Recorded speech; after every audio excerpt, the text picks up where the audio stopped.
So back home in sunny Weymouth, Yeah. it is sunny. I mean, I know it's October, but it's considerably warm than Bulgaria, where you recently won the European Championships. Yeah. Tell us all about it, Micky Beckett. So they were in Varna in Bulgaria. Flew out about a week before the event. Only a week before that I knew that we could actually go. We're on Bulgaria's red list, so specifically the UK. So we had to get exemptions at the last minute, so that was quite stressful. But we got there in the end. Was there a point you wondered whether you were going to be going? Yeah, no, I made sure the accommodation had free cancellation, so I didn't want to lose my money. But yeah, there's a point I thought we weren't going, but got there, got 4 or 5 days in. It was reasonably warm when we turned up. It was a lot like Poland the previous year, where we turned up and it's kind of, this is all right. This is, moderate temperature, quite mild, quite nice. It just got colder every day. Did you get lulled into a false sense of security? It's a bit like the frog joke, where you gradually warm the frog up and it doesn't hop out the pan, which is in Crete, of course, not true. No, I went to Decathlon and bought a skiing jacket to wear on the water. So I wore 2 jackets on the water between races throughout the week, which was pretty smart. I was quite pleased with that. Yeah, winning tactics there for the nippers are at home. And what was your thoughts? Because maybe with 10 days to go, you didn't know whether you were going, and how did it work with actually getting your lasers out there? So I decided to charter a boat. I remember looking on Google Maps and it was a 4-day drive. Yep. No, absolutely not. So called up Sail Coach and they sorted me out with a charter boat, which was fantastic. They were really helpful. And then got there, picked the boat up and just sort of cracked on with it. Did a few gel coat repairs, got everything ready. But no, it was fine, it all worked well. I mean, that's one of the huge advantages of the ILCA class. I mean, logistically, for a lot of classes where you have to bring your own equipment, yeah, it's so much harder. Yeah, no, it's really good. I mean, most people did that, to be honest. They just turned up and there was a few large trailers that went and dispersed boats, and there's no complaints from anyone. It worked well, really.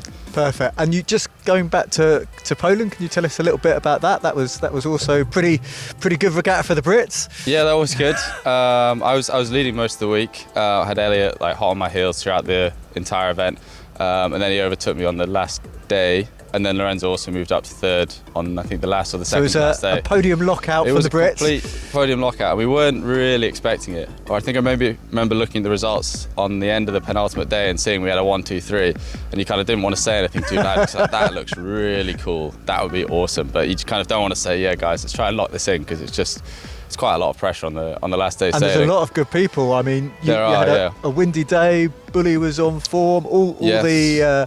All the top people there, especially because there hadn't been so much competition that year. Yeah, no, we managed to pull it off, and I knew I'd come second. I knew Elliot won, but I wasn't sure about Lorenzo. And then I found out he came 3rd, and we were all just ecstatic. We were like little children running around. His little downward swing. I remember that interview. I felt a little bit bad taking you away from your beer and your celebrations. That's all right. But another thing, it's now 3 years in a row for a Brit winning the Europeans. Yeah, it is, which I think it's really cool, probably mainly for our coach, Chris, who's kind of babysits us all. The constant in it all. Yes, yeah, no, I mean, I'm the youngest in the squad, so it's kind of fitting that I win the European last, but... that's how it goes as an older older person.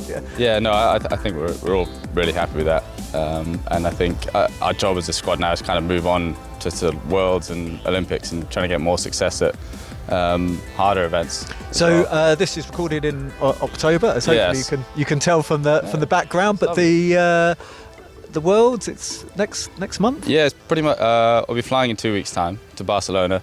So it's Barcelona in the first week of November. I haven't actually been there that time of year, so I don't really know what to expect. But just generally speaking, I'm going to take a few days off now, and then get back to training here, and hopefully the weather will stay like this, because this is marvellous. And, well, you say that in terms of Bulgaria, whatever you start to train in, maybe the racing's in quite different conditions. Yeah, exactly. I think the Olympics showed that quite well. You just need to be incredibly competent in everything. I don't really like the idea of dialing down to a specific condition and second guessing the forecast. Just try and be as good as in everything as I can, really. That's the plan.